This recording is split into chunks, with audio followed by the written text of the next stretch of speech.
Olá! Hoje no Mundo Político, as últimas movimentações do Congresso e da bancada federal mineira. Quais as perspectivas para a tramitação da mini-reforma eleitoral, da PEC da anistia e de outras pautas na ordem do dia da Câmara e do Senado?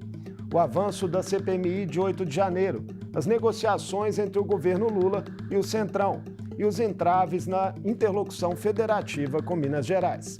Eu converso com a jornalista Edilene Lopes, repórter e colunista política da Rádio Itatiaia, em Brasília. Edilene, sempre um prazer recebê-la no Mundo Político. Seja bem-vinda. O prazer é todo meu, eu que agradeço o convite, é uma satisfação participar do Mundo Político. Edilene, a chamada mini-reforma eleitoral, que passou a toque de caixa ali pela Câmara dos Deputados, sob muitas críticas de analistas, vive dias decisivos no Congresso. Ela precisa ser aprovada e sancionada até 6 de outubro para que valha para as eleições municipais de 2024. Publicamente, o presidente do Senado, Rodrigo Pacheco, ainda não se comprometeu com essa aprovação. Pressões por essa votação devem crescer nas próximas semanas? Com certeza, Marco. A pressão é grande para a aprovação da mini-reforma eleitoral. Ela, como sempre, vem antes das eleições nacionais e estaduais, vem como um teste antes das eleições municipais, na verdade, e certamente existe uma perspectiva muito grande de que ela seja aprovada, trazendo mudanças que são mudanças reivindicadas pelos parlamentares, que os beneficiam eleitoralmente. Então, possivelmente será aprovada agora para as eleições municipais, tem que ser aprovada, como você disse, até o dia 6, para que valha para as eleições do ano que vem, já que tem que ser um ano antes das próximas eleições, será usada como um teste no ano que vem e para 2026 o cenário já testado pode demandar uma nova reforma ou então a manutenção do que já foi feito. Ela é só um aquecimento para as eleições de 2026, como ocorre corriqueiramente antes de todas as eleições, conforme nós acompanhamos sempre nesse mundo político, essas articulações para alterações da reforma eleitoral que são muito constantes. Então, entre essas mudanças que estão sendo propostas, talvez a mais polêmica, Edilene, trata ali da flexibilização do índice de 30% de candidaturas femininas, essa cota nos partidos, e a possibilidade de uso de recursos da cota feminina em candidaturas de homens. Parece que tem uma movimentação aí de senadoras e deputadas mulheres ainda tentando reverter isso, né?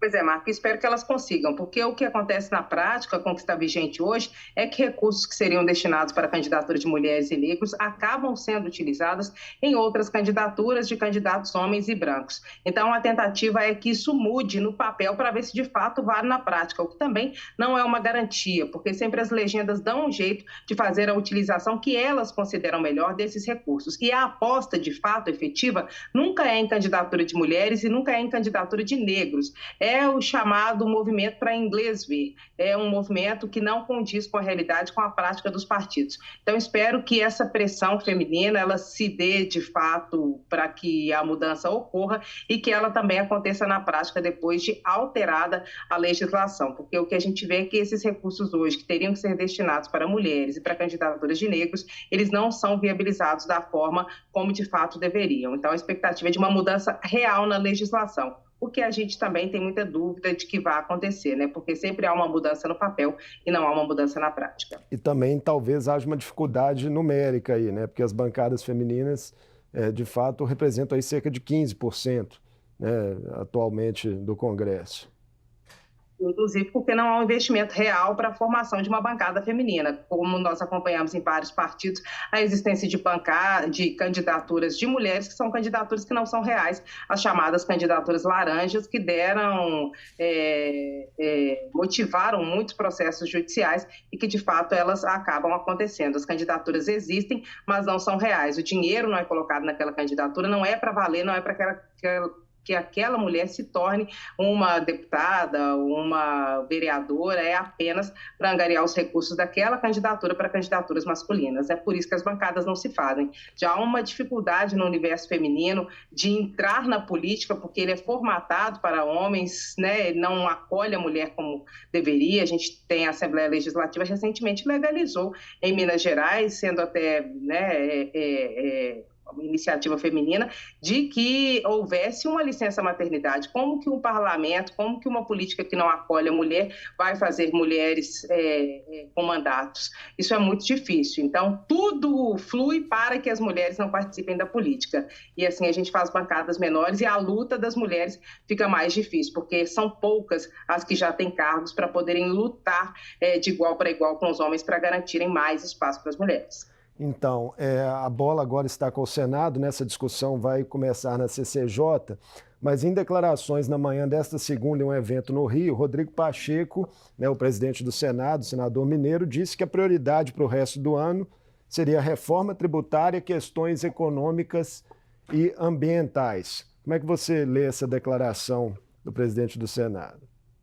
Acho que uma coisa é a prioridade do presidente do Senado, uma coisa é a prioridade do presidente da República e outra coisa é a pressão dos parlamentares, porque essa reforma ela interessa não só à direita, não só à esquerda, ela interessa a muitos parlamentares. E quando há esse movimento coletivo de várias bancadas, normalmente a mudança ela acontece, eles conseguem. A prioridade do Rodrigo Pacheco, ele disse, é essa, com as pautas econômicas, porque há um compromisso do Congresso Nacional em fazer com que as pautas econômicas sejam encaminhadas aqui no Congresso Nacional, as pautas apresentadas, inclusive pelo presidente Lula. Então, essa declaração dele tem a ver com o compromisso público de fazer com que essas pautas que não são ideológicas caminhem na casa. A gente entende esse posicionamento dele, acredito que será prioridade. A leitura do relatório da reforma tributária está prevista para o dia 4 de outubro e a aprovação deve ocorrer ainda neste ano no Senado, já que ocorreu na Câmara dos Deputados, mas outras questões também serão analisadas e pode ter certeza, você está numa casa legislativa, nós todos sabemos que o tipo de parlamentares,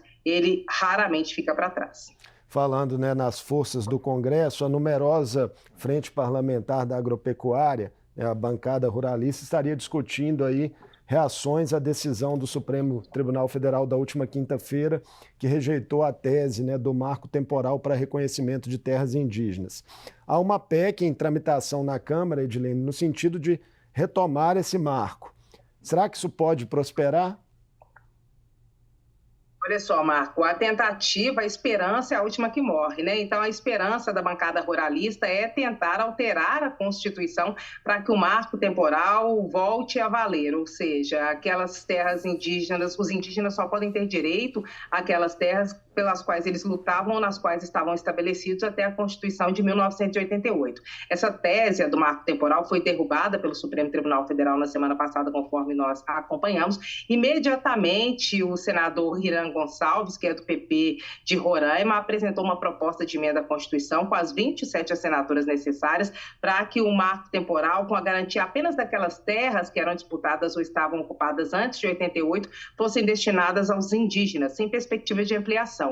O senador Carlos Viana também apresentou, na verdade, ele está angariando assinaturas, só tem 12, precisa de 27, para apresentar uma nova PEC no mesmo sentido, só que a dele é um pouco mais ampla. Prevê que qualquer mudança em relação a terras indígenas, ocupação, homologação de territórios, alteração de demarcação, tem que passar pelo Congresso Nacional. O discurso dos parlamentares da direita e dos que defendem a agropecuária e que afirmam que o aumento de terras indígenas pode alterar ou pode prejudicar o agronegócio no Brasil, a tese deles é de que o Supremo Tribunal Federal usurpou uma competência que é do Congresso Nacional, que os parlamentares é que têm que decidir sobre esse tema. Só que há uma outra questão aí, o Supremo Tribunal Federal é o guardião da Constituição, e se ele entendeu que a Constituição diz que o marco temporal não vale, que há uma possibilidade de revisão de ocupação dos territórios indígenas, então isso é o que vale, até que uma nova alteração na Constituição preveja algo contrário, e é isso que esses parlamentares estão tentando. Se vai prosperar ou não, não sabemos. A direita tem uma bancada forte aqui no Senado Federal e na própria Câmara, mas no momento quem tem maioria é o governo. Então, se formos fazer as contas, um marco temporal, um projeto de retomada do marco temporal, não passaria. E o projeto de lei que está tramitando também não teria valor algum, de acordo com os parlamentares da base de governo, diante da decisão do Supremo Tribunal Federal, já que um PL, um projeto de lei, conforme vocês acompanham muito bem na Assembleia Legislativa, é uma lei infraconstitucional. Qualquer lei está abaixo da Constituição. Então, se os guardiões da Constituição disseram que o marco temporal, a tese do marco temporal não vale mais, por enquanto, ela não vale mais até ser aprovada uma proposta de emenda à Constituição, o que é bem difícil nesse sentido aqui no Congresso Nacional, já que o governo tem maioria. Agora, Edilene, além do marco temporal, né, tem outros assuntos analisados pelo Supremo nas últimas semanas, como a descriminalização do porte de drogas para consumo pessoal e também do aborto, que sempre provoca aí um certo tensionamento, né, entre os poderes, né, com setores do legislativo. O que você está percebendo aí na cobertura em loco em relação a isso, né? Eu tenho percebido que os parlamentares de direita têm usado com muita legitimidade, claro, mas também com muita competência, porque eles fazem isso muito bem, a pauta de costumes para poder se manterem em pauta, para poder manter o debate. Muitas dessas discussões são discussões, do ponto de vista do parlamento, são discussões inócuas, são discussões que confrontam com a Constituição, com decisões judiciais, que já têm jurisprudência do próprio Supremo Tribunal Federal, mas vale deixar esse assunto em pauta, porque ele movimenta emoções, ele movimenta eleitores e ele aumenta a base de muita gente. Uma das propostas que está tramitando aqui na Câmara Federal é o projeto de lei que proíbe o casamento homoafetivo. Era uma proposta de um deputado já falecido, que tinha justamente o Clodovil Hernandes, que era estilista, apresentador, que tinha uma proposta contrária, que era de legalizar a união homoafetiva ou regulamentar a união homoafetiva, acabou não sendo aprovado. Antes disso, o Supremo Tribunal Federal reconheceu que a união homoafetiva forma uma família, uma unidade familiar, ou seja, como um casamento entre homem e mulher, um casamento entre dois homens ou entre duas mulheres, e agora os parlamentares mais conservadores resgataram esse projeto de lei aqui e fizeram uma proposta contrária, de proibir o casamento homoafetivo no Brasil. E ela tramita em caráter terminativo na Câmara dos Deputados. Significa o quê? Se passar pelas comissões, não precisa ir a plenário para virar lei. Passa primeiro pela Comissão de Família, que deve ser votada nessa semana, e depois pela CCJ, a Comissão de Constituição e Justiça. Mas já existe, inclusive, um pedido do Ministério Público Federal para arquivamento desse projeto, que é considerado inconstitucional, já que tem uma decisão do Supremo Tribunal Federal, o guardião da Constituição, de que o casamento homoafetivo é legal no Brasil e tem o mesmo valor de casamentos entre homens e mulheres. Essa discussão, ela faz o quê? Ela movimenta as bases dos conservadores, mas também a base dos parlamentares de esquerda que defendem a pauta LGBTQIA+.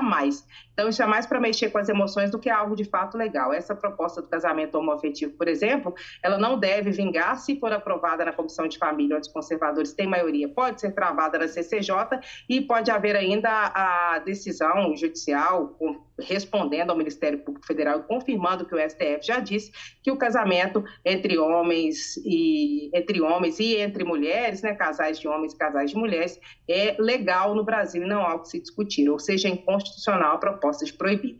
E se a gente for olhar do ponto de vista prático, a cada ano se casam 7 mil casais homoafetivos no Brasil, ou seja, é uma população grande, mesmo que os conservadores não gostem, não há como reverter essa realidade. Se ficar ilegal, as pessoas vão casar de forma ilegal, mas também essa ilegalidade certamente não será decretada. É mais uma discussão que o processo vale mais do que o resultado final, no fim das contas. O protagonismo do Supremo, né, que tem sido crescente, né, em decisões aí de grande impacto nacional, ele gera algum incômodo nos presidentes das duas casas? Isso fica perceptível em algum momento, para além das declarações públicas que Rodrigo Pacheco e Arthur Lira dão? Em vários momentos, não só os presidentes dos legislativos, mas como também os próprios parlamentares, têm alegado que o Supremo Tribunal Federal tem invadido competências do parlamento com as suas decisões. De fato, o judiciário brasileiro tem ficado muito poderoso ao longo dos últimos anos, tem tomado um protagonismo, e essa guerra entre os poderes é natural diante desse protagonismo que o Supremo Tribunal Federal tem ganhado. E essa discussão, ela é levada principalmente pela direita, já que nos últimos anos a base do ex-presidente Jair Bolsonaro tem contestado muito a ação do Supremo Tribunal Federal, mas incomoda em algum momento também os parlamentares da esquerda. O medo do legislativo, o medo dos políticos é ficar refém do judiciário. Então eles se antecipam nesse debate e eles não querem apenas reagir. Muitos propõem, inclusive, a alteração das competências da atuação do Supremo Tribunal Federal, que é um dos poderes no Brasil, para quem está assistindo a gente,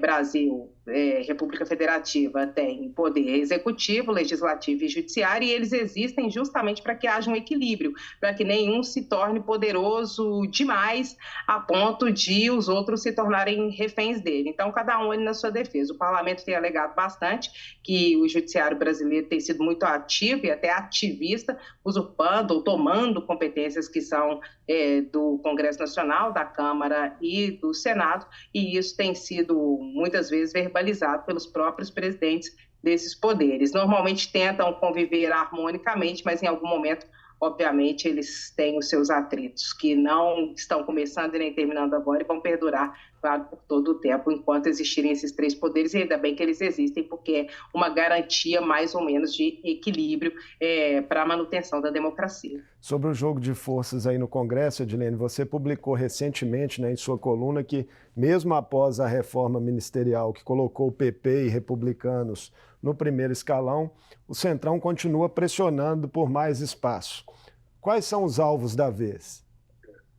Pois é, o PP já conseguiu numa mini-reforma ministerial que aconteceu em alguns ministérios do presidente Lula, mas eles querem também a Caixa Econômica Federal. Vamos lembrar, é uma estatal gigantesca e executa várias das políticas públicas do governo federal. É quem, por exemplo, cuida do FGTS, quem paga o Bolsa Família, quem financia imóveis, faz empréstimos para prefeituras, para governos. Então, a Caixa Econômica Federal é um banco estatal gigante, muito poderoso. Quem estiver no controle da Caixa Econômica Federal tem muito poder político. O que o Partido Progressistas quer, além dos ministérios? Quer também a Caixa Econômica Federal, mas não quer só a presidência da Caixa Econômica Federal, quer a Caixa de porteira fechada. O que significa isso?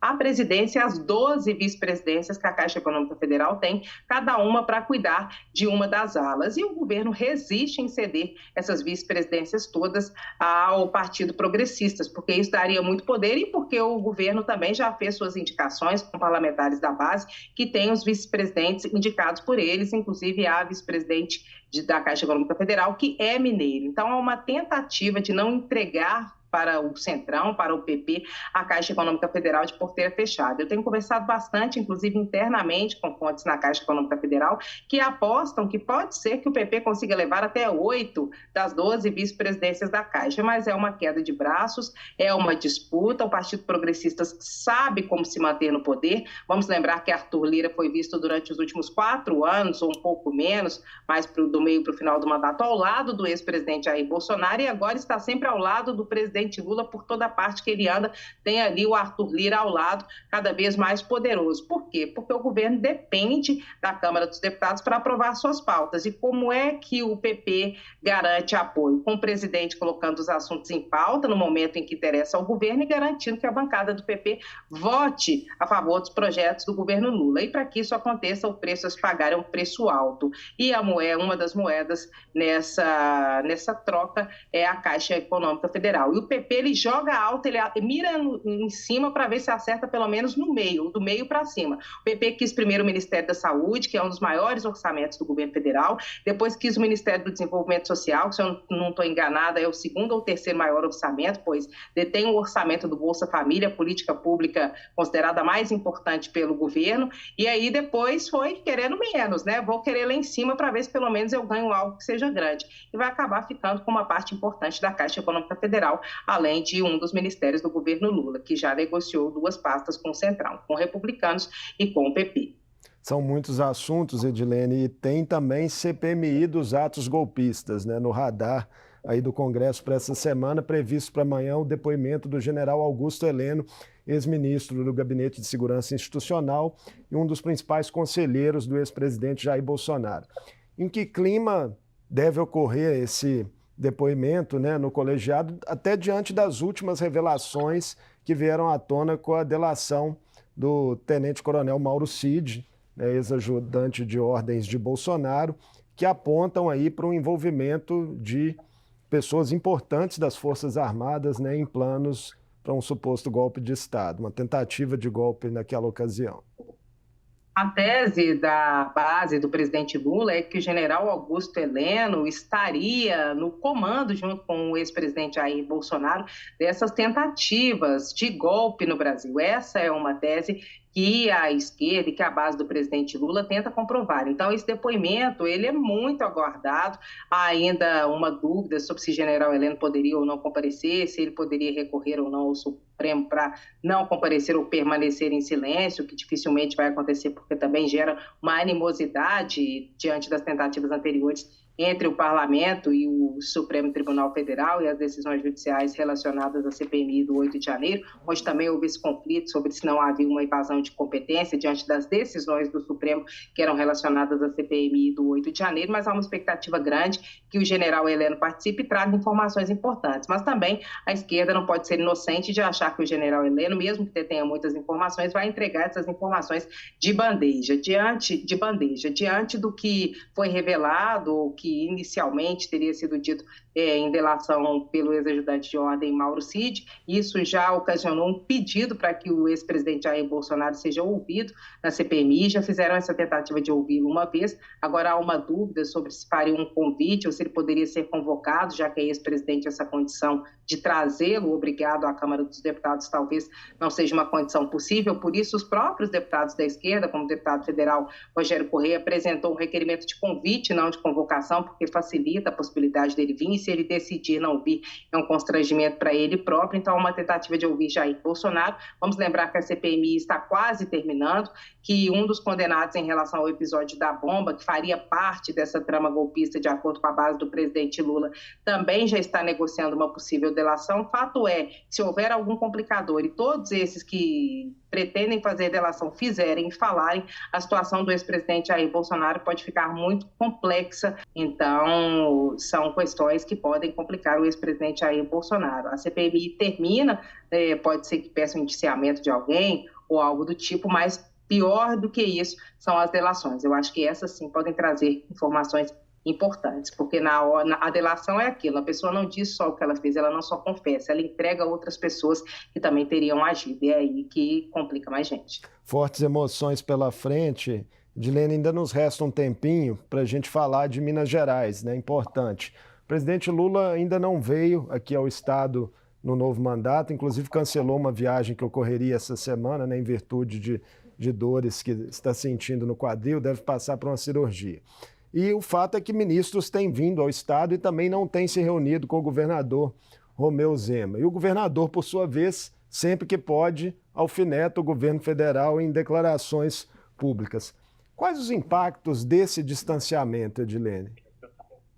Esses distanciamentos entre governo estadual e governo federal sempre trazem uma preocupação em relação à destinação de recursos, né? Havendo essa relação conflituosa, poderia o governo federal não destinar os recursos necessários ou reivindicados pelo governo de Minas? Ao que tudo indica, até então, de acordo com o próprio governo, o secretário de governo Matheus Simões concedeu uma entrevista ao podcast Abrindo o Jogo, falou isso, o secretário da Casa Civil Marcelo Aro disse a mesma coisa, que eles foram atendidos em todas as reivindicações que fizeram ao governo federal em relação ao PAC, ao Programa de Aceleração do Crescimento. Mas isso também não significa que irão conseguir tudo que querem, porque não é apenas recursos, trâmites burocráticos também podem complicar a vida de um governo estadual. Tem agora a recuperação fiscal, né, Edilene, que é um tema que também está pendente aí de acertos entre as duas esferas. Marcos, muito bem mencionado, porque o governo federal, através do Tesouro Nacional, fez uma cobrança, eu até noticiei isso na coluna, enviou um ofício ao governo do estado cobrando a homologação ou o protocolo do plano de recuperação fiscal do governo de Minas, sob pena de o governo não conseguir os benefícios da recuperação fiscal. Mas o governo federal faz essa cobrança sobre a RRF, que o governo federal na atual gestão é contra o regime de recuperação fiscal, faz essa cobrança sabendo que o governo do estado tem uma situação complicada na Assembleia Legislativa para aprovar o regime de recuperação fiscal, que está parado porque o governo tem problemas não só com a oposição, mas também com a base, já que alguns parlamentares que sempre foram da base de Zema cobram que os acordos feitos pelo secretário de governo Igor Eto sejam cumpridos, e isso faz com que a base do governador Romeu Zema também fique parada e dificulte a aprovação do regime de recuperação fiscal. Então, o governo federal, se a gente for pensar bem nos bastidores, fez aquela cobrança sabendo, eu sei que você está complicado aí, mas eu vou te cobrar, embora eu não concorde com o regime de recuperação fiscal.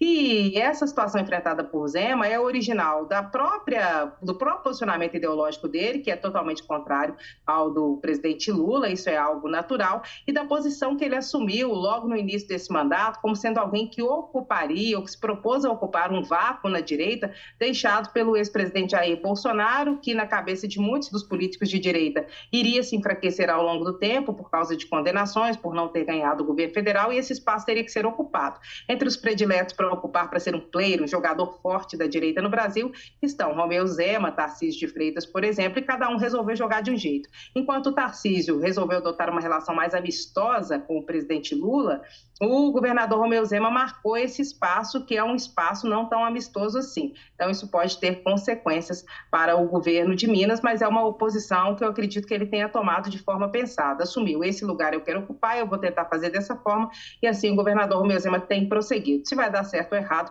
a gente só vai saber em 2026, quando ele for candidato ou ao Senado ou à presidência da República. Eu, particularmente, acredito que ele pode ser candidato se perceber que tem força à presidência da República, mas recuou, parou de falar isso, porque isso gerou problemas para ele, inclusive com o ex-presidente Jair Bolsonaro, que se considera forte, que acha que pode reverter a situação de inelegibilidade. Se não reverter, quer ter ele a prerrogativa de escolher quem será o candidato, e não que alguém ocupe esse espaço que acredita que tenha sido deixado por ele. Então, uma relação boa com o presidente Jair Bolsonaro também começou novamente a se tornar um valor para Zema, tanto é que ele compareceu à homenagem, o título de cidadão honorário de Minas Gerais, que foi concedido ao presidente Jair Bolsonaro aí na Assembleia Legislativa, e que inicialmente tinha sido um pedido avalizado por ele mesmo, quando a relação entre os dois era melhor e a situação do presidente Jair Bolsonaro, o ex-presidente Jair Bolsonaro, era boa e ele estava no governo.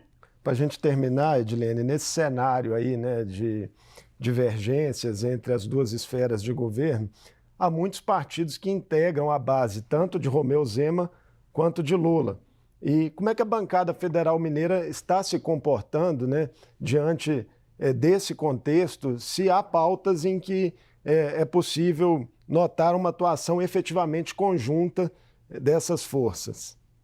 Acredito que nas pautas de infraestrutura que interessam a todos os partidos, nessa eles estejam unidos. Mas tem uma situação peculiar que a gente pode observar na correlação de forças, é que o coordenador da bancada federal mineira é o deputado federal Luiz Fernando Faria, que é do PSD, partido do senador Rodrigo Pacheco, presidente do Congresso Nacional, e que neste momento se encontra em um campo ideológico diferente do campo do governador Romeu Zema. O Rodrigo Pacheco, por exemplo, é cotado como um possível candidato ao governo de Minas, um candidato do presidente Lula, enquanto Romeu Zema vai apresentar seu próprio candidato. Pode ser o vice-governador Matheus Simões, existe a possibilidade de ser, por exemplo, o secretário da Casa Civil Marcelo Aro, pode ser um outro nome da direita ligado a Jair Bolsonaro, como Nicolas Ferreira, o Cleitinho pode entrar nessa composição, já que foi cotado também como possível candidato ao governo de Minas. Então, nessas composições, eles estão em campos políticos diferentes, e o coordenador da bancada é um coordenador que representa, que é do partido de Rodrigo Pacheco. Então, isso também diminui um pouco a possibilidade de atuação do governador Romeu Zema junto à bancada, embora ele tenha um jogador forte aqui, que é o deputado federal Zé Silva, que é do Solidariedade e que representa o governo na bancada, os interesses do governo aqui em âmbito federal. Mas ter o coordenador da bancada em lado oposto não é das melhores situações, né, Marco? Vamos continuar de olho nos movimentos. Edilene, muito obrigado por essa entrevista conosco aqui no Mundo Político. Sempre uma boa conversa que você nos traz, com bastante informações aí de Brasília. Eu que agradeço, Marco, uma satisfação, estou à sua disposição e de toda a equipe da TV Assembleia. Sinto muita saudade do dia a dia com vocês, adoro Brasília, mas é sempre bom matar a saudade por aqui também. Com certeza, para a gente também. Grande abraço. Eu conversei com Edilene Lopes, repórter e colunista política da Rádio Itatiaia, em Brasília. Falamos sobre as perspectivas das próximas votações no Congresso Nacional, as últimas articulações do Planalto junto ao Centrão e os fatores que podem impactar a interlocução federativa entre os governos Lula e Zema. O Mundo Político fica por aqui. Obrigado por nos acompanhar e até o próximo programa.